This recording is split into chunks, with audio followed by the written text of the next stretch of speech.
जय राधा माधव कुंज बिहारी जय राधा माधव कुंज बिहारी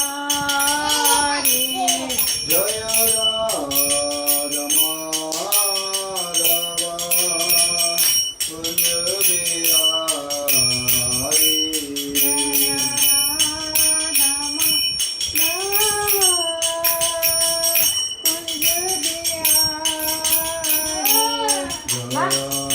गोपीजन वल्लभ गिरिवरधारी जय गोपीजन वल्लभ गिरवरधारी जय गोपीजन वल्लभ गिरिवरधारी जय गोपीजन वल्लभ गिरवरधारी यशोदनन्दन व्रजगानरञ्जना यशोदानन्दन मृदगानरञ्जना यशोदानन्दन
Hare Rama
जय। श्री गुरु महाराज की जय।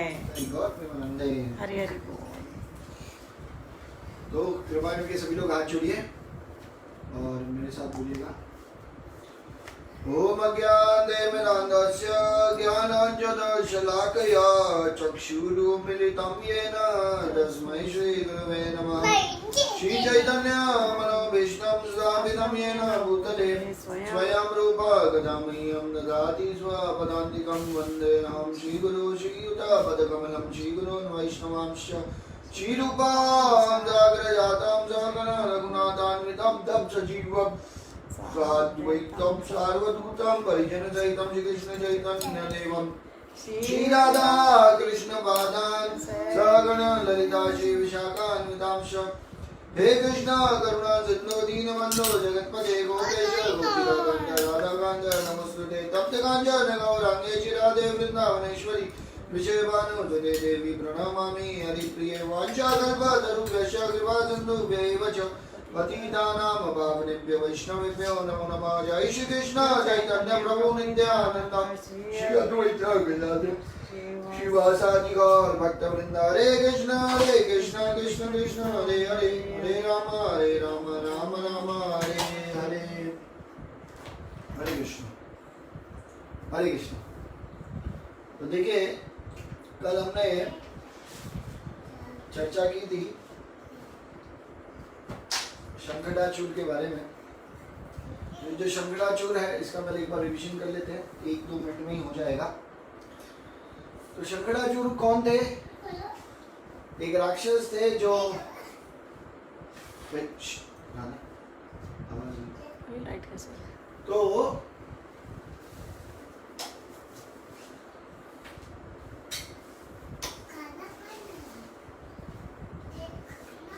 तो देखिए ये जो शंखडासुर थे ये कौन थे? कुबेर के एक दास के रूप में आए थे, है ना। और कुबेर के दास के रूप में आते हैं और ये राक्षस होते हैं, राक्षस प्रवृत्ति के होते हैं। राक्षस प्रवृत्ति में के होने के कारण इनके अंदर सबसे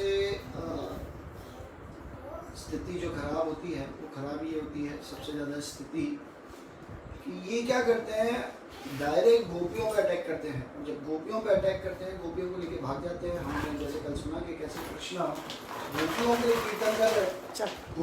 कीर्तन कर रहे थे और जब गोपियों के कीर्तन करते हैं तो इवन ये बताया जाता है, आचार्य बताते हैं कि भगवान जो है अपने भक्तों के लिए कीर्तन करते हैं, है ना।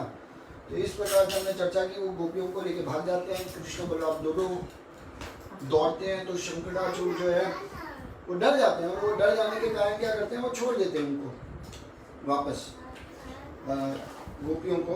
तो बलराम मार जाते हैं पर भगवान उनके पीछे भागते हैं, उनको पकड़ते हैं। उनके ऊपर एक मणि लगी होती है, मणि को निकालते हैं, उनको मुक्का मारते हैं और मारते हैं। और बताया जाता है कि ये शंखडाचूर जो है इनको श्राप मिला था श्रीमती राधा रानी से स्वयं, क्योंकि श्रीमती राधा रानी कि ये भाई हैं जिनका नाम है श्रीदामा। तो ये जो श्रीदामा है ये वो असुर बन के आते हैं और इसकी कथा हमने कल की थी कि कैसे इनको श्राप मिलता है क्योंकि राधा रानी नाराज हो जाती है और कृष्णा मिलने जाते हैं। कृष्णा को मिलती नहीं है तो इनको गुस्सा आ जाता है कि कृष्णा वेट करे किसी लिए। आप देखिए तो इस तरह से पहले वो डांटते हैं फिर ये डांटना शुरू करती हैं। तो जब इस तरह से चल रहा होता है तो श्राप दे देते हैं, दोनों एक दूसरे को श्राप देते हैं, है ना। पहले राधा रानी देती है कि तुम राक्षस बन जाओ और वो राधा रानी को कहते हैं कि भाई तुम्हें वैसे भी अलग होने की इच्छा है तो 100 साल के लिए मैं श्राप देता हूँ, तुम अलग हो जाओ। तो इस प्रकार से ये लोग चर्चा करते हैं और इस तरह से रहते हैं। तो जब इस तरह से रहते हैं तो ये शंकराचार्य बन के आता है, भगवान के पास जाते हैं। भगवान कहते हैं कोई बात नहीं, मैं खुद ही तुम्हारा उद्धार करूँ। इस प्रकार से ये आते हैं नीचे और भगवान इनका उद्धार करते हैं। और ये किसको रिप्रेजेंट करते हैं? ये रिप्रेजेंट करते थे फेम को, प्रतिष्ठा की इच्छा। तो ये हमने कल इतना सुना। आज एक बहुत ही मुख्य लीला के बारे में हम चर्चा करेंगे। मेरे ख्याल से जितने भी गौड़ीय वैष्णव हैं उन सबके लिए ये वाली लीला बहुत महत्वपूर्ण लीला है। और कुछ लीला जीवन में ऐसी होनी चाहिए जो हृदय के अंदर घुस जाए, जिनको हम आंख भी बंद करें तो भी वो लीला दिख जाए, हम उनके बारे में देखें सोचें या कुछ भी करें तो वो हमारे सामने प्रेजेंट हो जाए। क्योंकि पता नहीं किस समय शरीर छूट जाए, तो जब शरीर छूटे तो उस समय कुछ ऐसी 1 या 2 लीलाएं हमारे जीवन में होनी चाहिए कृष्ण की या चैतन्य महाप्रभु की, जो तुरंत ही क्लिक हो जाए हमारे अंदर। क्योंकि तुरंत क्लिक हो जाएगी तो उसका जैसे स्मरण करेंगे, देखिए स्मरण हम कर सकते हैं, तो स्मरण करते करते अगर शरीर छोड़ेंगे तो भी भगवान के धाम देंगे। तो कुछ लीलाएं ऐसी होनी चाहिए जीवन में। और तो जब इस तरह से हमारे अंदर ये लीला का मनोभाव रहना चाहिए। अभी देखिए क्या होता है, कंस जो होते हैं, कंस, अच्छा पहले हम बैकग्राउंड से स्टार्ट करते हैं कि गोलोक वृंदावन में ये राधा कुंड और श्याम कुंड की आज की कथा है। और ये राधा कुंड श्याम कुंड कहाँ से आए, क्योंकि हम राधा कुंड और श्याम कुंड की बात कर रहे हैं तो आज हम कोशिश करेंगे ललिता कुंड की भी बात कर ले, जो एग्जैक्ट पीछे है राधा कुंड और श्याम कुंड के एग्जैक्ट पीछे। अगर हम जब गोवर्धन परिक्रमा में जाते हैं तो ललिता कुंड के बारे में ज्यादा कोई बोलता नहीं है, पर ये भी बहुत विशेष लीला है ललिता कुंड की। तो हम कोशिश करेंगे 2 लीला लेने की आज। तो देखिए क्या होता है कि गोलोक वृंदावन में जब गोलोक वृंदावन में जब राधा और कृष्णा साथ में गिरिराज गोवर्धन के वहां बैठे होते हैं, क्योंकि गिरिराज गोवर्धन का प्राकट्य हमने बताया था कि भगवान के हृदय से होता है। और वहां पे अलग अलग गुफाएं बनी है जहाँ पे राधा और कृष्ण अपनी नित्य लीला करते हैं। बहुत ही इंटीमेट पास टाइम्स जिसे हम बोलते हैं। हाँ, तो इन पास टाइम्स के लिए वो गोवर्धन में रहते हैं। और तब श्रीमती राधा रानी जो होती है गोवर्धन में जब गुफा में होते हैं तो कृष्णा को देखते रहते हैं। और देखते देखते उनको क्या लगता है, देखिए इसके 2 वर्जन है। पहला वर्जन तो यही है कि वो उनको देखते हैं, और उनको देखते हैं जब दोनों एक दूसरे को देख रहे होते हैं तो इतना खो जाते हैं कि राधा रानी को लगता है कि मैं कृष्णा बन गई और कृष्णा को लगता है कि मैं राधा रानी बन गई, और दोनों एकदम खो जाते हैं प्रेम में। और जब खो जाते हैं तो दोनों भागने लगते हैं बाहर एक दूसरे को ढूंढने, क्योंकि इनको लगता है कि कहीं चले गए। ऐसा दूसरा वर्जन ये है कि ये दोनों इतने प्रेम में डूब गए होते हैं, इतने में एक मधुमक्खी इनको डिस्टर्ब कर रही होती है। और तब ये जो मधुमंगल है, ये मधुमंगल इनको मना करते हैं, मतलब मधुमंगल तो मक्खी को भगा देते हैं और फिर कहते हैं कि मैंने मधु को भगा दिया, मधु चले गए। जब वो ऐसा बोलते हैं तो उनको सहन नहीं होता और तब वो रोने लगती है। तो ये है पहली जो दूसरी थी, सॉरी। तो पहली वाली कथा में क्या होता है कि जब इस तरह से ये जो एक दूसरे को देखते हैं एकदम खो जाते हैं एक दूसरे के अंदर, तो जब खो जाते हैं एक दूसरे के अंदर ना, तो इस स्थिति में ये होता है कि राधा रानी अपना नाम पुकार रही है और जंगलों में भाग रही है, और कृष्ण अपना नाम पुकार रहे हैं और जंगलों में भाग रहे हैं। अब इस समय सखियां भी थी और गोपबाल भी थे, सखा भी थे, भगवान के सखा थे और राधा रानी की सखियां थी। और ये देखती ये आज कुछ आश्चर्य जैसा कुछ लग रहा है। ये क्या है कि आज राधा रानी अपना नाम पुकारते पुकारते भाग रही है और ढूंढ रही है, क्या ढूंढ रही है?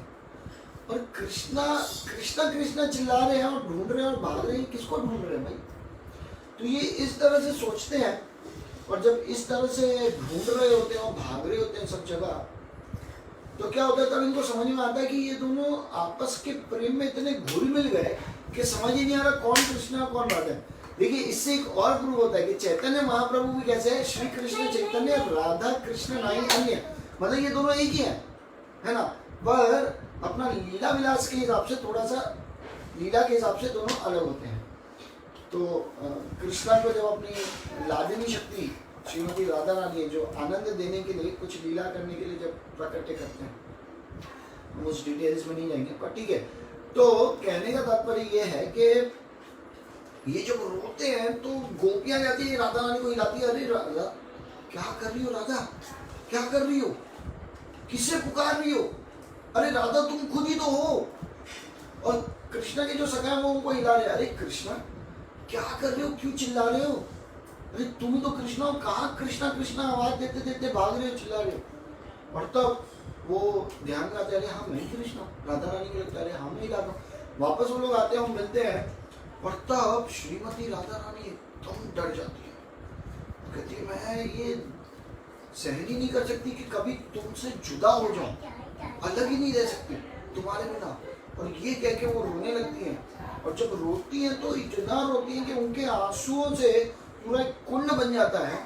और राधा रानी को रोते हुए देखते हुए कृष्णा खूब रोने लगते हैं, और इतना रोते हैं कि उनके आंसुओं से कुंड बन जाता है। और तब कृष्णा राधा रानी को बोलते हैं कि जो तुम्हारे आंसुओं से कुंड बना है, ये आंसू क्या है? ये मेरे लिए प्रेम के जो आंसू हैं। आप देखिए, मेरे लिए जो तुम्हारे हृदय में प्रेम है, ये प्रेम आंसुओं के द्वारा तुम्हारे आंख से निकला है और उसका पूरा कुंड बना है। इस संसार में जितनी प्रिय मुझे तुम हो, क्योंकि पूरे जगत को मालूम है कि तुमसे ज्यादा प्रिय कोई नहीं है इस संसार में मेरे लिए, उतना ही प्रिय मेरे लिए ये राधा कुंड रहेगा, और ये कुंड रहेगा, और इसका नाम मैं स्वयं तुम्हारे नाम से रखूं, क्योंकि तुम्हारे आंखों के आंसू हैं, इसीलिए ये मेरे लिए राधा कुंड है। और तब आप देखिए कि श्रीमती राधा रानी भी ये बोलती हैं कि अरे मुझे रोता हुआ देख के, जो तुम्हारा प्रेम है तुम अपने आप को कंट्रोल नहीं कर पाई, क्योंकि तुम किसी भी रूप में मुझे दुखी नहीं देख सकते, और ये है तुम्हारा प्रेम जो तुम्हारे भी आंसुओं से निकला है। इसलिए इस कुंड को भी मैं कहूंगी कृष्णा, हाँ श्याम कुंड। वैसे भी जो श्रीमती राधा रानी है वो कभी भी कृष्णा को, भगवान श्री कृष्ण को कृष्णा कह के नहीं बुलाती थी, श्याम के रूप में बुलाती थी, श्याम, है ना। उनके लिए तो हमेशा श्याम ही थे कृष्ण। तो इसी प्रकार से जो श्रीमती राधा रानी है वो उस कुंड का नाम श्याम कुंड देती है। तो इस तरह से आध्यात्मिक जगत में श्याम कुंड और राधा कुंड जो गोलोक वृंदावन है उसमें प्रकट होते हैं।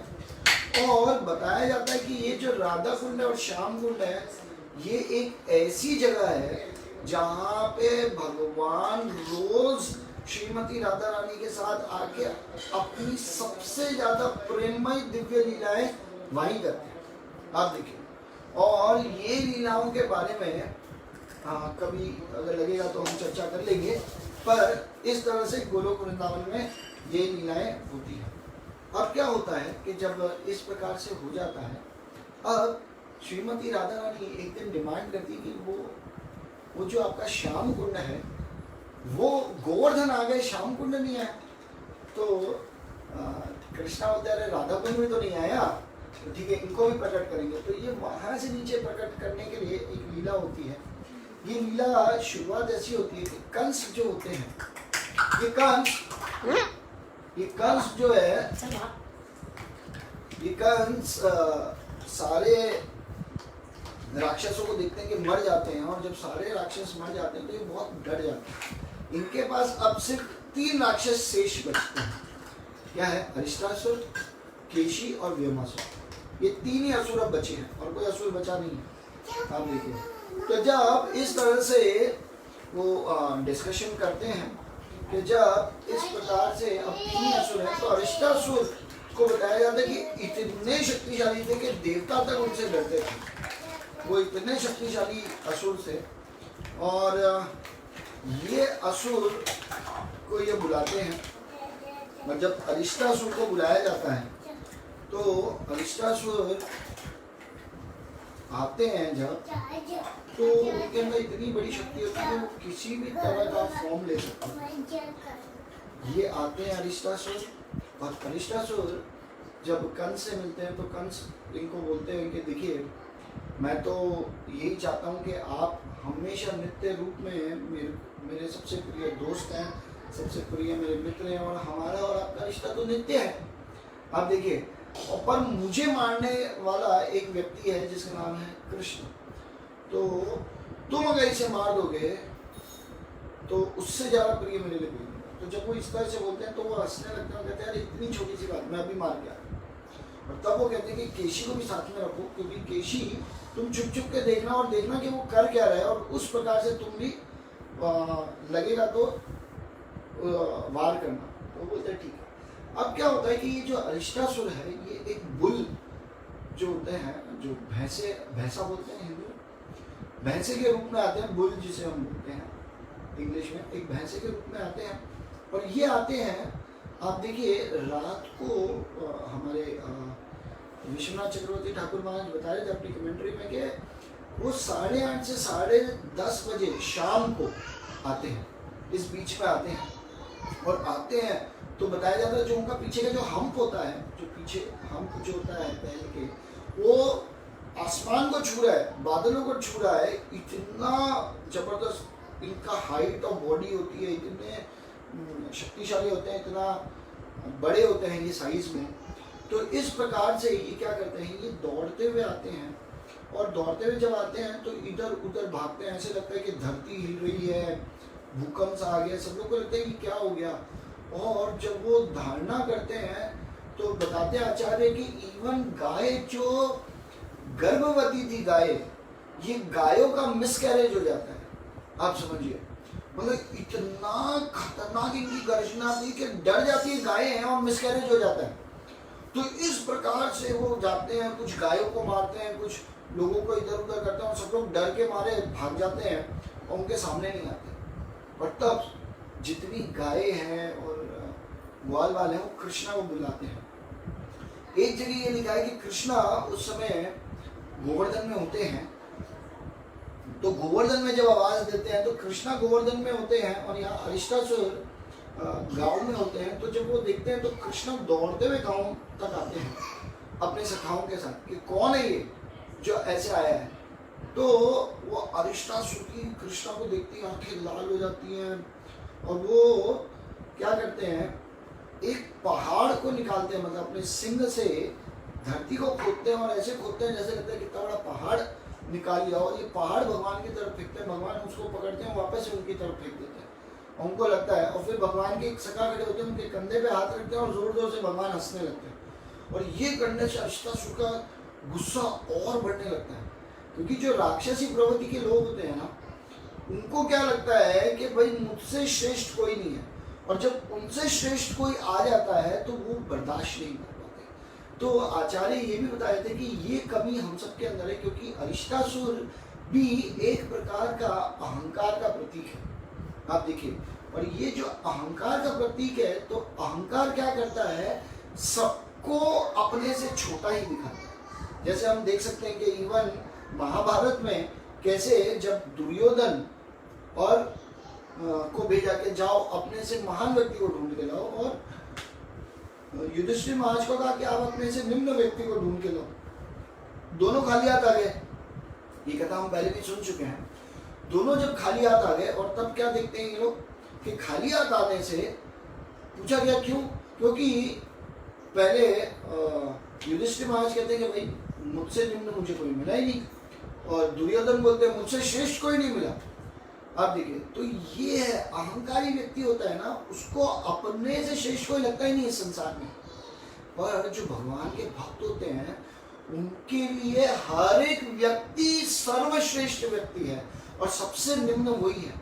एक बार परम पूज्य भक्ति चारू महाराज भी इस विषय में बता रहे थे कि वो कहते हैं कि जब आप भगवान के करीब आते हैं, तो भगवान के करीब जब आप आते हैं ना, तो आपको लगता है कि भगवान कितने महान हैं और हम कितने निम्न हैं। तो वो एग्जाम्पल दे रहे थे सूर्य का। कहते जब सूर्य से व्यक्ति जितना दूर होता है उसको लगता है सूर्य उतना छोटा है, भगवान जैसे सूर्य सम है ना, माया हुए अंधकार। तो ये बताते हैं ना, तो भगवान कैसे सूर्य सम है, सूर्य की तरह है। तो सूर्य से आप जितना ज़्यादा दूर रहोगे उतना सूर्य आपको छोटा लगेगा, पर जैसे ही जैसे आप सूर्य के करीब आओगे आपको पता चलेगा उसकी श्रेष्ठता के बारे में, वो कितना बड़ा है, कितना शक्तिशाली है। ऐसे तो जैसे जैसे हम भगवान के करीब आएंगे हमको पता चलेगा भगवान कितने महान है और भगवान के भक्त कितने महान है, और तब पता चलेगा कि आज भी मैं कितना बड़ा पापी हूँ। उसका कारण हम बाद में आगे लेते हैं ये सब पॉइंट्स को, पर कहने का मतलब है कि अहंकार के ये प्रतीक है, और जब अहंकार व्यक्ति के अंदर जब चला जाता है तो व्यक्ति अपने आप को सर्वश्रेष्ठ मानता है और दूसरे किसी को सर्वश्रेष्ठ नहीं मानता है। तो इस प्रकार से जब भगवान हंसने लगते हैं तो उसको अरिष्टासुर को इतना गुस्सा आता है, वो इतना तेजी से पहले तो मतलब धरती पे ऐसे अपने पाँव से खोदता है, ऐसे लगता है कि आज पूरी धरती को ही फाड़ देगा, इतना जोर से करता है, पूरे जोर के साथ भागते हैं। और भगवान क्या करते हैं, आराम से खड़े रहते हैं, कुछ टेंशन नहीं लेते और हंस रहे होते हैं, स्माइल दे रहे होते हैं, और तुरंत उसका सिंग पकड़ते हैं, जैसे ही पास में आते हैं उसको घुमाते और नीचे फेंक देते हैं दूर। और जैसे ही फेंकते हैं दूर तो वहां जाते हैं, फिर भगवान थोड़ा और आगे तक वहां जाते हैं, ऐसे करते करते ये लोग गोवर्धन तक पहुंच जाते हैं। और वहां पे ये लोग वास्तविक लड़ते हैं। भगवान ये भी लीला इसलिए करते हैं जिससे जो विलेज है, वहाँ का जो गांव है, उधर किसी का घर या किसी को नुकसान न पहुंचे।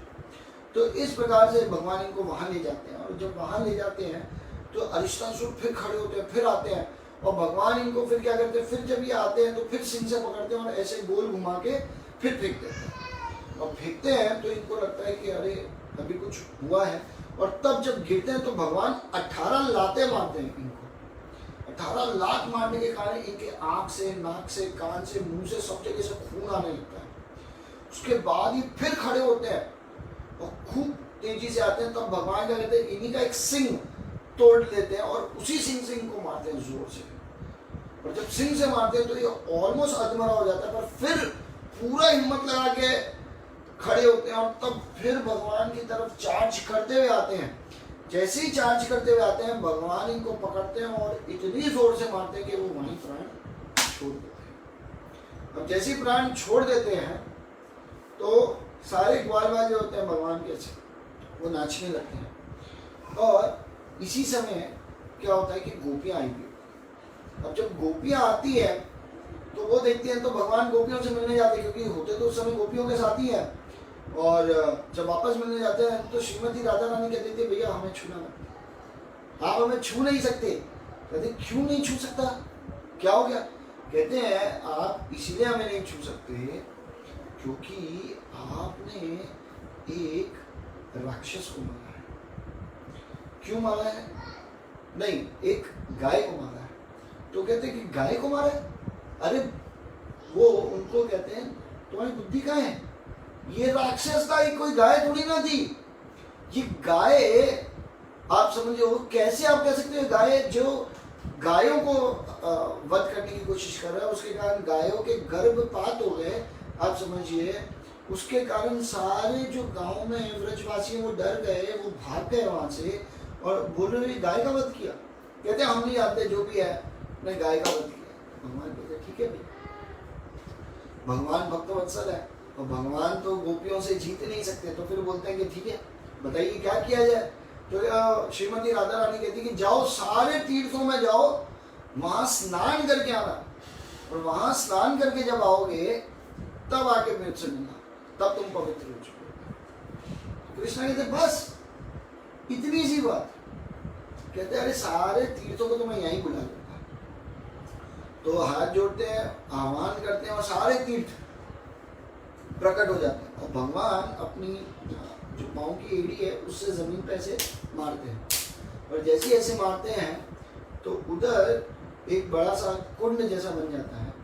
और तब भगवान कहते हैं कि आप अपना आपको एक जल स्वरूप में लाएं और इसमें जाएं, जिससे मैं आप लोगों में स्नान करके शुद्ध हो जाऊँ।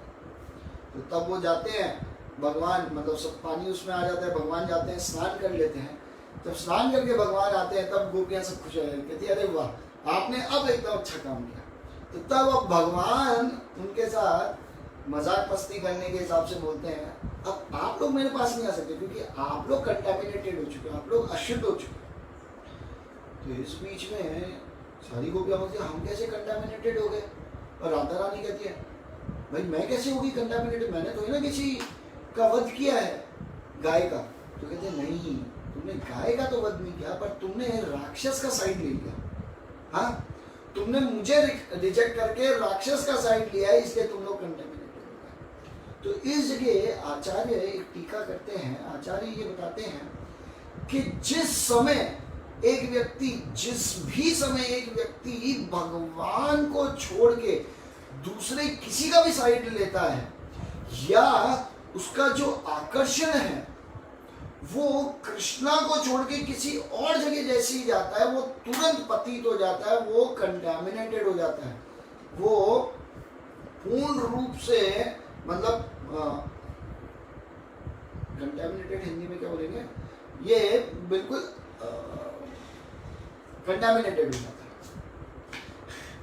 कंटामिनेटेड हो जाता है। तो इस तरह से ये आचार्य बोलते हैं। और जब मैं ये सुन रहा था तो मुझे ये, जब मैं पढ़ रहा था, जब मैं ये पढ़ रहा था तो मुझे ये समझ में आया कि देखिए आचार्य जो हैं वो हमें क्या हर एक बारीक वाली जगह पे बताते हैं कि हम लोग, देखिए हम लोग रोज यही डिस्कशन कर रहे हैं कि बारीकी से अपने आप को हमें जांचना है। और इस बारीकी से जांचने से ये समझ में आता है कि दिन में एक 24 घंटे में भी मेरे को नहीं लगता 10% भी, 2 घंटा 40 मिनट भी हम ऐसा नहीं निकालते होंगे जिसमें हम भगवान को हृदय से याद करते हैं, प्रेम पूर्वक हमारा भगवान से उस समय संबंध होता होगा। उस समय भगवान के साथ जो आदान प्रदान हम कर रहे हैं, भले इतनी देर में 10% भी पूरे दिन का, उसमें भी कुछ प्रेम होगा। इसका मतलब सोचिए हम लोग कितना कंटामिनेटेड है, हम लोग कितने गंदे हैं, कितने बेकार हैं, कितने थर्ड क्लास हैं। आप सोचिए, क्योंकि हमने कितनी देर भगवान का साइड ना लेके माया का साइड लिया, हमने कितनी समय, आप देखिए, भगवान को छोड़ा है सिर्फ अपने बेनिफिट के लिए। ये आचार्य समझा रहे हमें कि हम लोग कितनी गलतियां कर रहे हैं, उसके बाद फिर ऐसा लगता है कि हरि नाम में टेस्ट नहीं आता। हाँ, कैसे आएगा टेस्ट? कथाओं में रुचि नहीं आती, कैसे रुचि आएंगी? क्योंकि हर बार तो हमारे लिए प्रायोरिटी कृष्णा है ही नहीं। हर बार हमें कृष्णा से ज्यादा कुछ और श्रेष्ठ जीवन में लग रहा है। सोचिए, ये हम सबकी स्थितियां हैं, और फिर इस स्थिति के बाद हम एक्सपेक्ट करते हैं कि भगवान का दिव्य प्रेम प्राप्त होगा। कैसे होगा? अरे भगवान ने स्वयं, आचार्य एक जगह बताते हैं कि भगवान ने गोपियों तक रिजेक्ट कर दिया। इस पॉइंट, ये सबसे डेंजरस पॉइंट है कि जहां असुर का साइड लिया वहां भगवान ने भी कहा तुम मेरे करीब नहीं आ सकते। आप देखिए, आज गोपियों से श्रेष्ठ कोई नहीं है। गोपियों से श्रेष्ठ भाव कुछ और नहीं है। जैसे 5 तरह के रस है, शांत, दास्य, साख्य, वात्सल्य और माधुर्य। टॉपमोस्ट भाव है माधुर्य रस, और उस माधुर्य रस में भी सर्वश्रेष्ठ गोपी कोई है, वो है श्रीमती राधा रानी। और इन राधा रानी को भी भगवान रिजेक्ट कर रहे हैं। आप देखिए, ये कितना महत्वपूर्ण पॉइंट है कि श्रीमती राधा रानी तक को भगवान ने कहा कि तुम मेरे पास नहीं आ सकती, तुम कंटामिनेटेड हो गए, तुम गंदे हो गए हो। अरे ये सुनते ही मतलब मेरे को ऐसा लग रहा था कि बाप रे, इसका मतलब तो भगवान मेरी तो कभी शक्ल छोड़ो, कभी देखेंगे भी नहीं कि ये क्या है, इतना थर्ड क्लास व्यक्ति है ये तो। क्योंकि सोच गंदी है, कार्य गंदे हैं, भगवान से ज्यादा प्रायोरिटी दूसरे को दे रखी है। हर बार मैक्सिमम चिंतन भगवान से ज्यादा आज भी किसी और चीज का चिंतन है। आज भी इंद्रिय तृप्ति कितनी प्रिय है, आप देखिए। तो मैं जब ये पढ़ रहा था तो मैं तो खुद टेंशन में आ गया कि ये क्या, आप देखिए इतना भयंकर स्थिति है हम सबकी। आप देखिए कि भगवान जब गोपियों को रिजेक्ट कर सकते हैं इसीलिए, तो हमारा तो कहना ही क्या है, हमारा कब नंबर आएगा? आप देखिए, तो इसीलिए हमें जो ये जीवन मिला है, ये जीवन सिर्फ और सिर्फ अपने आप को रेक्टिफाई करने के लिए मिला है कि डे बाय डे अपनी गलतियां अपने आंखों से देखें और उसको रेक्टिफाई करते चले, रेक्टिफाई करते चले, रेक्टिफाई करते चले, रेक्टिफाई करते चले। हर बार अपने आप को सिर्फ रेक्टिफाई करना है, अपने आप को सुधारना है, अपनी गलती को देखना है, उसको सुधारना है। भगवान से देखेंगे हम कितना दूर है, भगवान की जगह हम किसका साइड ले रहे हैं आज भी। भक्ति जीवन में हम सब आए भक्ति करने, पर क्या सही में भक्ति कर रहे हैं या अपने ईगो को सिर्फ सेटिस्फाई कर रहे हैं? आज भी अच्छा लेक्चर देने से गर्व महसूस होना, कीर्तन करके गर्व महसूस होना, हम साइड किसका ले रहे हैं? आप देखिए, कोई सेवा करके गर्व महसूस होना, किसी ने सेवाओं में कुछ गड़बड़ कर दी तो तुरंत चिढ़ जाना, किसका साइड ले रहे हैं हम? आप देखिए, कभी बुरा लग जाता है, चिढ़ जाते हैं, नाराज हो जाते हैं। आप देखिए, ये स्थितियां हैं, हम किसका साइड ले रहे हैं? बार बार ये सोचना चाहिए हम साइड किसका ले रहे हैं। क्या इस तरह से हम भगवान का साइड ले रहे हैं, या सिर्फ अपनी इच्छाओं को पूरी करने के लिए माया देवी के साइड चले गए हैं? कलयुग हमको अच्छा लगने लगा है। हमको ये जांचना बहुत जरूरी है कि भगवान अगर राधा रानी को रिजेक्ट कर सकते हैं तो हम तो है ही क्या। आप देखिए, तो इस प्रकार से ये सबसे डेंजरस पार्ट है। आप देखिए, सबसे डेंजरस पार्ट है इस संसार का, सबसे बड़ा डेंजरस पार्ट है। और इसीलिए क्या होता है कि तब जब अरिष्टासुर को फूल से आप देखिए ये गाय मान लेते हैं, तो एक जगह एक और बात भी लिखी है कि आचार्य ये बताते हैं कि देखिए असुर को सुर मान लेना ये सबसे बड़ी गलती है। भले ये हो रहा है मजाक, इस समय राधा कृष्ण एक दूसरे के साथ मजाक कर रहे हैं, पर शिक्षा क्या दे रहे हैं हमें? कितनी बार, इसीलिए परम पूज्य राधानाथ महाराज भी ये बताते हैं कि भक्ति जीवन में भी हमका किसका संग करना चाहिए और किसका नहीं संग करना चाहिए, ये ध्यान देना बहुत जरूरी है। नहीं तो पता नहीं, भक्ति जीवन में भगवान सामने खड़े हैं, जैसे गोपियों के सामने भगवान खड़े थे, पर भी साइड ले लिया उन्होंने असुर का, और असुर के प्रति दया दिखा दी कि नहीं ये तो गाय है, तुमने इसको मार के तुम गंदे हो गए तो हमारे पास मत आना। आप देखिए, तो भक्ति जीवन में भी हम सब आए हैं भक्ति करने, और जब यहाँ भक्ति करने आते हैं तो हम क्या करने लगते हैं? प्रजल्प करने लगते हैं। आप देखिए, शास्त्रिक बातें ना करके बाकी सारी बातें करने लगते हैं, व्यापार, परिवार, फिर अपना सेहत को लेके बातें करनी, और पता नहीं क्या क्या बातें करते हैं हम। इन सब की तो बातें हो रही है। तो ये देखना है कि भक्ति जीवन में हम भगवान को तो रिजेक्ट नहीं कर दिए और फिर गर्व करते नहीं हम तो भक्ति कर रहे हैं। कहां भक्ति हो रही है? इसीलिए भक्ति जीवन में भी देखिए, इवन राधा कृष्ण की लीला में भी आप देखिए राक्षस आ रहे हैं, जैसे शंकरासुर आए है ना, वो क्या किए? भगवान की गोपियों को लेके चले गए, भगवान से दूर कर दिए। इसी प्रकार से भक्ति जीवन में भी कुछ ऐसे लोग प्रवेश कर जाते हैं जो भक्ति जीवन में बहुत जल्दी से गुस्सा आता है, उन लोगों को चिढ़ जाते हैं, गलतियां ढूंढते हैं, और फिर हम लोग उनका जब संग करते हैं तो ऐसा लगता है हाँ पॉइंट तो एकदम सही है, क्योंकि माया सर पे है हमारे। आप देखिए, और ये माया सर पे होने के चक्कर में माया जब टेस्ट लेती है तो क्या होता है, ये माया हमको कहलाती है हाँ देखिए प्रिंसिपल वाइज ये सही है, निंदा कर रहे सही है, गलतियां दिखा रहे सही है, अरे हम गलती नहीं दिखाएंगे तो कौन दिखाएगा, हम नहीं टोकेंगे तो कौन टोकेगा। अरे पर उसका एक तरीका होता है, वो तरीका है out of love, out of चिढ़ के नहीं। कितने लोग कितने भक्तों के लिए कहते थे अरे प्रभु जी ये लोग तो भक्त ऐसी ही है भाई, ठीक है इनकी सेवाएं तो बताइए कैसी होंगी, अरे ये तो ऐसी है। कितने लोग तो सीनियर के लिए, जूनियर के लिए, बराबर वालों के लिए, सबके लिए बोलने लग जाते हैं, और देखते नहीं कि इसके कारण कृष्णा नहीं मिले। तो जरूरी नहीं है कि अगर हम दीक्षा मिल गई हो या शेल्टर ले लिया हो या 16 माला का जप कर रहे हो, 4 नियम का पालन कर रहे हो, रीडिंग हियरिंग भी कर रहे हो। आप देखिए, इवन मेरे को याद है लास्ट टू लास्ट ईयर परम पूज्य सच्चिदानंद महाराज ने बताया था, एक बार ये बोला था कि देखिए आपकी चैंटिंग से, आपकी रीडिंग हियरिंग से आपको कृष्ण प्रेम नहीं मिलेगा। क्या चीज से मिलेगा? वो एकमात्र कृपा है, और ये कृपा कब निकल जाएगी पता नहीं चलेगा, और हम सिर्फ घूमते रहेंगे। आप देखिए, और इस घूमने घूमने के चक्कर में हम फंस जाएंगे कभी आके। जैसे एक बार मेरे को याद है सच्चिदानंद महाराज और गुरुजन महाराज ये लोग दीक्षा दे रहे थे गोवर्धन पे, और मैं वहीं था। तो लेक्चर में बताए थे कि जब एक गुरु ये जो पहली जो दीक्षा देने का जो माला होती है उसके ऊपर पहले वो खुद जप करते हैं। वो जप का मतलब क्या है? भगवान का प्राण प्रतिष्ठा कर रहे हैं उस माला के अंदर। पर सच्चिदानंद महाराज ने एक चीज कहा कि जहां हम भगवान की जगह किसी और को प्रायोरिटी देते हैं तो ये जो प्राण प्रतिष्ठा अंदर की है, इधर से जो हरिनाम है, हरिनाम की शक्ति है, भगवान स्वयं है, ये वहां से निकल जाते हैं। और फिर अगर समझिए किसी विग्रह की प्राण प्रतिष्ठा की और भगवान है, तब तो आप कितनी भी पूजा करो तो भगवान के साथ रेसिप्रोकेशन हो रहा है। पर अगर भगवान वहां से निकल गए विग्रह के अंदर से, तो कितना भी पूजा करो कुछ फर्क ही नहीं पड़ रहा, क्योंकि आप पत्थर को कर रहे हो उस समय। इसी प्रकार से आप माला कितनी भी घुमाओ, कृष्ण अंदर है ही नहीं, हरिनाम अंदर है ही नहीं, तो क्या करेंगे?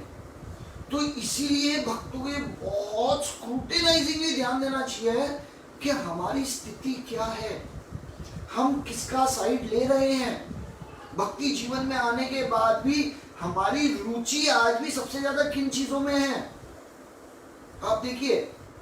और ऐसा ना हो कि हम भक्ति जीवन में जो भक्त भी हैं कुछ जो इस प्रकार के होते हैं, जो बहुत नेगेटिव होते हैं, हमको उनकी बातें अच्छी लग जाए, आप समझिए। इसीलिए इतना मैच्योर्ड होना चाहिए एक भक्त को कि वो हर किसी को आदर दे, पर संग हर किसी का ना करे। ये बहुत जरूरी है। और ये जब टीकाएं में पढ़ रहा था तो मेरा तो दिमाग ही खुल गया कि इस तरह से भगवान राधा रानी तक को रिजेक्ट कर सकते हैं। आप देखिए, आज ये छोटी बात नहीं है, बहुत बड़ी बात है। कोई कभी भगवान के लिए राधा श्रीमती राधा रानी से ज्यादा कोई प्रिय नहीं है, तो भगवान ने उनको रिजेक्ट कर दिया। तो तब अब श्रीमती राधा रानी ये बोलती है कि अब क्या किया जाए, क्या किया जाए?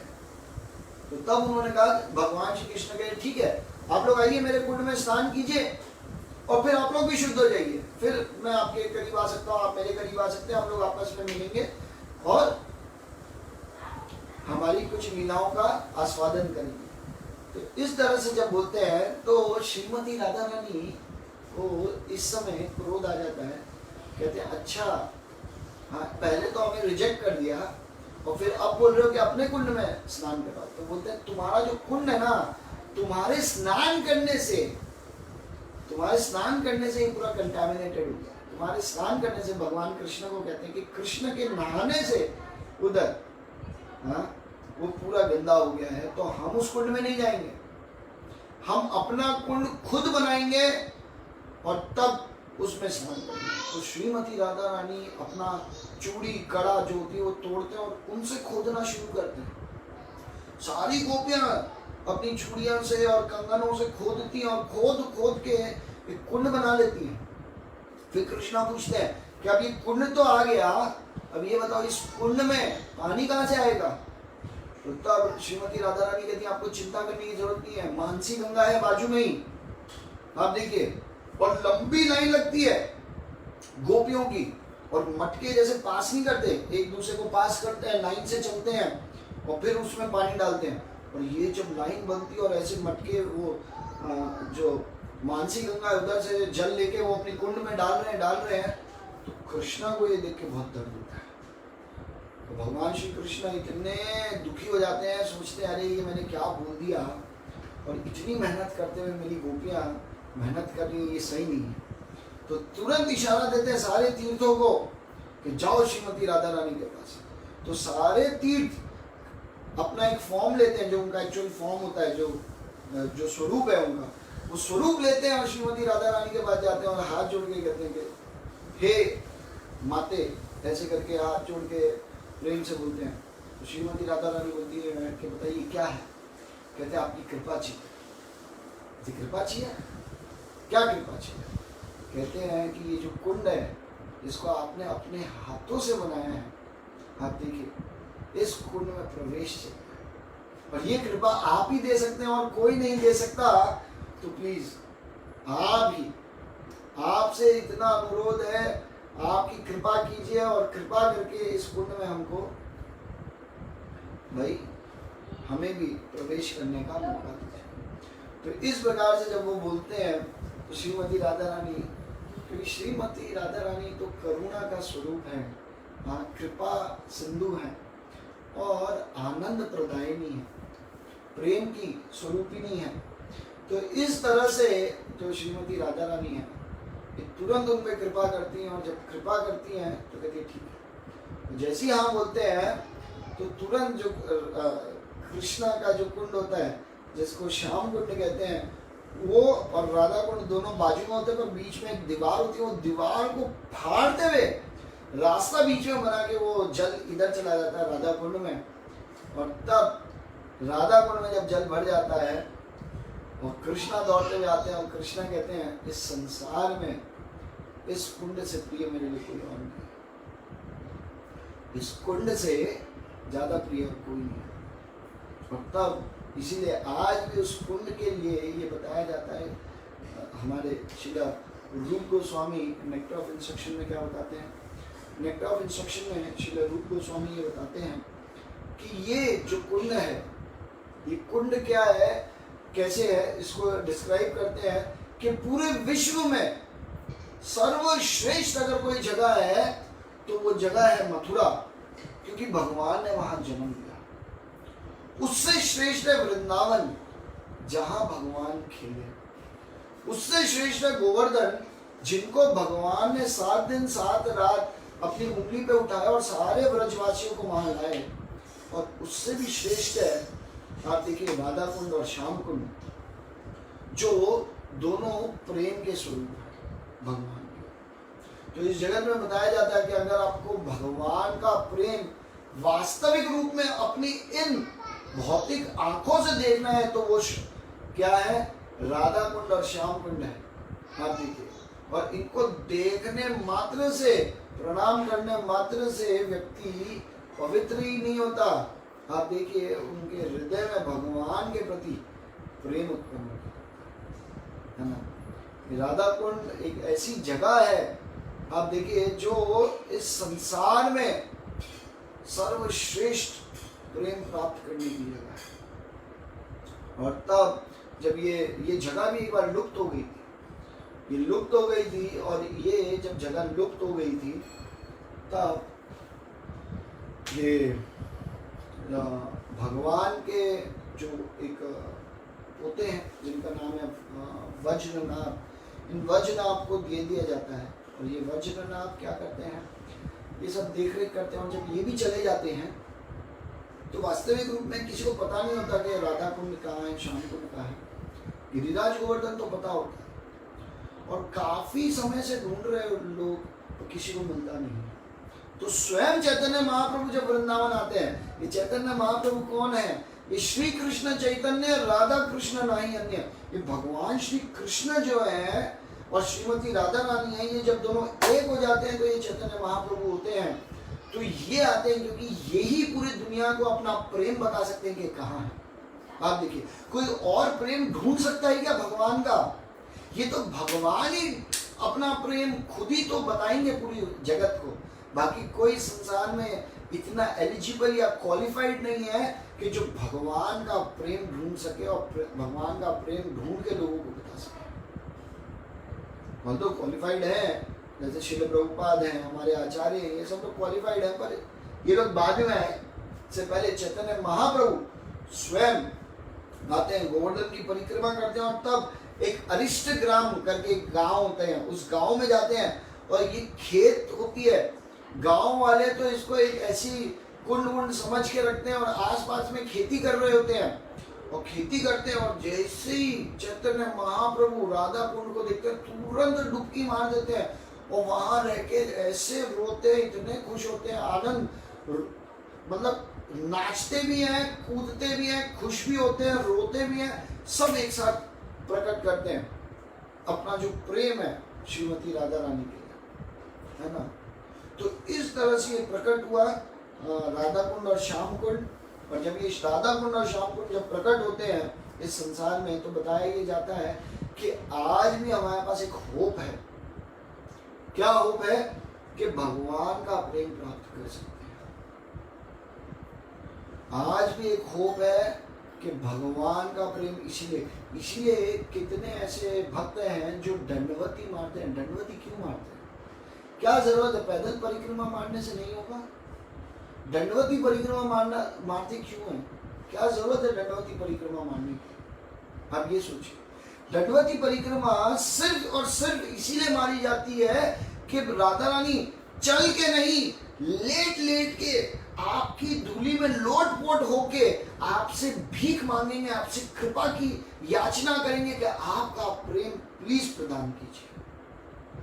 कुछ भी हो, बस आपका प्रेम चाहिए, आपकी कृपा चाहिए, और उसके लिए हम लेटेंगे, अपने शरीर को घिसेंगे, क्योंकि अगर ये शरीर में जब तक है और आपका प्रेम नहीं मिला तो ये शरीर प्राप्त करके फायदा क्या होगा। और इस तरह से परिक्रमा करेंगे और आपको अपने प्रेम से कहेंगे कि आप अपना प्रेम हमें प्रदान करें, तो याचना करेंगे, भीख मांगेंगे आपसे। तो इसीलिए राधा कुंड और श्याम कुंड की जीवन में एक बार तो दंडवती मारनी ही चाहिए जीवन में। अगर कोई व्यक्ति बहुत भाग्यशाली होता है तो उसको मौका मिलता है। आप देखिए राधा कुंड और श्याम कुंड का दंडवती परिक्रमा मारने का, नहीं तो ये बहुत ही दुर्लभ है। और अगर किसी को लगता है कि बाय एज वाइज अब बहुत एज निकल गई और हम अब दंडवती नहीं मार सकते, तो कम से कम 4 परिक्रमा मारना चाहिए। 10 मिनट में एक परिक्रमा लग जाती है, तो 40 मिनट में 4 परिक्रमा लग सकती है, तो ये 4 परिक्रमा मारनी चाहिए। तो इस प्रकार से ये राधा कुंड और श्याम कुंड प्रकट होते हैं। अब देखिए, क्योंकि ये कुंड की बात चल रही है तो उसी के बाजू में एक ललिता कुंड है। ऐसे तो मानसी गंगा कहाँ से आए, ललिता कुंड कहाँ से आए, उद्धव कुंड कहाँ से आए, हमने ठीक है गोविंद कुंड और सूर्य कुंड के बारे में तो बात कर ही ली थी, पर एक ललिता कुंड के बारे में जानना चाहिए। वैसे तो देखिए कुसुम सरोवर भी एक बहुत ही दिव्य सरोवर है, तो हर एक कुंड के बारे में हम डिस्कशन कर सकते हैं और बहुत जरूरी है इन सब के बारे में डिस्कशन करना चाहिए, पर वो मूड अलग है। अभी हमें शिक्षाएं लेनी है और क्या शिक्षाओं से हमें क्या क्या सीखने को मिलता है, ये बहुत महत्वपूर्ण है। क्योंकि ये हम जैसे जैसे अपने आप को रेक्टिफाई करेंगे, अपने आप को जांचेंगे, तो हम ये समझेंगे कि आज भी हम एलिजिबल नहीं बन पाए हैं भक्ति करने के लिए। और वास्तविक रूप में ये समझ में आएगा जो भी भक्ति हम कर रहे हैं ये सिर्फ भक्तों की कृपा है, उसके कारण हो पा रही है जो कुछ भी हो पा रही है, नहीं तो हमारे अंदर कोई क्षमता नहीं है। देखिए हम सबका जो भाव है वो भाव कैसा है कि आज भी हम सब ऐसी हरकतें कर रहे हैं कि हम सब तो चाहते हैं कि हमारा फॉल डाउन हो जाए। ये तो भक्त हैं जिन्होंने पकड़ रखा है, नहीं तुम्हें गिरने नहीं देंगे, तुम्हारा फॉल डाउन होने नहीं देंगे। ठीक है, तुम करो कोई भी गलत कार्य, किसी तरह से भी कोई ऐसा कार्य कीजिए जिससे आप भगवान से दूर हो जाओ और भगवान का प्रेम नहीं मिले, पर फिर भी भक्त बीच में आ जाते हैं और कहते हैं नहीं नहीं भगवान से कृपा मांगते हैं, हमारे लिए प्रार्थना करते हैं हमारे लिए कि भगवान माफ कीजिए, दे दीजिए, थोड़ा सा प्रेम दे दीजिए, अरे माफ कर दिया, अरे थोड़ा सा मूर्ख था, ठीक है समझा देंगे, बना देंगे, अरे कहाँ आपके बिना इसको चैन मिलने वाला है, कहाँ है आपके बिना ये आनंद प्राप्त करने वाला है, इस जगत में वैसे ही दुखी घूमेगा, अरे माफ कर दीजिए, अरे छोड़िए इन बातों को। ऐसे देखिए सिर्फ यही कारण है हम भक्ति कर पा रहे हैं, क्योंकि भगवान के जो भक्त हैं उनकी कृपा के कारण हमको भक्ति कर रहे हैं, नहीं तो हम आज भी पता नहीं किन किन का साइड ले रहे हैं। भक्ति जीवन में आने के बाद भी हमारा आकर्षण कहाँ कहाँ है, आप देखिए, जिसके कारण भगवान रिजेक्ट कर देंगे तुम्हें, हमको ये ध्यान देना। तो इसीलिए ये बहुत महत्वपूर्ण है कि जो अरिष्टासुर है, ये अरिष्टासुर सांड, सांड किसका प्रतीक है, आप देखिए 2 चीज का प्रतीक है, एक दुर्बुद्धि और साथ ही साथ अहंकार। तो दुर्बुद्धि तो वैसे भी हमने कंस के लिए बोला है, तो कंस के गुण उनके राक्षसों में भी आते ही हैं, आप देखिए। और एक और चीज भी बहुत महत्वपूर्ण है ध्यान देने वाली, कि अरिष्टासुर क्या करने आए थे। अरिष्टासुर जो है वो भगवान को मारने आए थे, पर उससे पहले वो व्रजवासियों को डराते हैं। भगवान को अटैक करने से पहले व्रजवासियों को डराते हैं, व्रज की जो गायें हैं उनको डराते हैं। इससे क्या पता चलता है, इससे ये पता चलता है कि हमारे जीवन में हम भक्ति में भगवान से ज्यादा पहले भक्तों के ऊपर जो अटैक होता है, जो निंदा का एक रूप है, वो दर्शाते हैं। तो इसीलिए किसी भी स्थिति में निंदा नहीं करनी है, भक्तों के ऊपर कभी भी अटैक नहीं करना। अगर उनके ऊपर अटैक हो गया तो भगवान हम छोड़ नहीं सकते, कितना घुमा के कैसे कैसे मारेंगे हम समझ नहीं सकते हैं, ऐसा है। तो इसीलिए हमें ये याद रखना है इस कथा से, ये कथा से हमें ये पता चलता है कि आज भी हमारे पास एक होप है भगवान का जो दिव्य प्रेम है वो प्राप्त करने के लिए।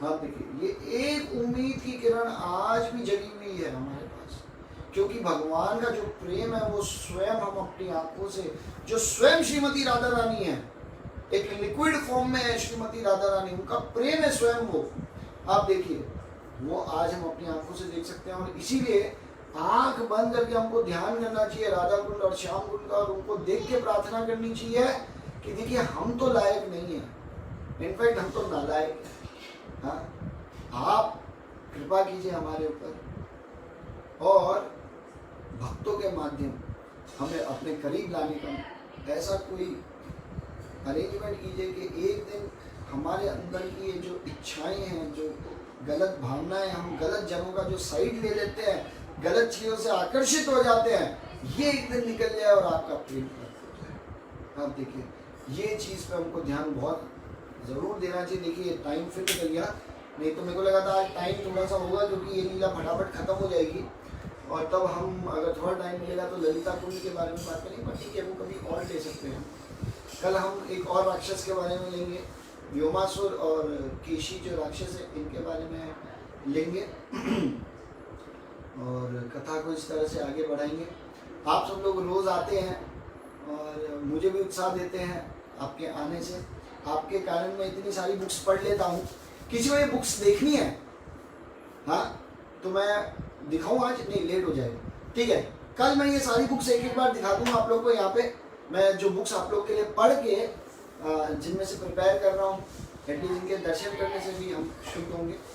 तो आप सब लोग आए उसके लिए बहुत बहुत धन्यवाद। कल मिलेंगे। हरे कृष्ण।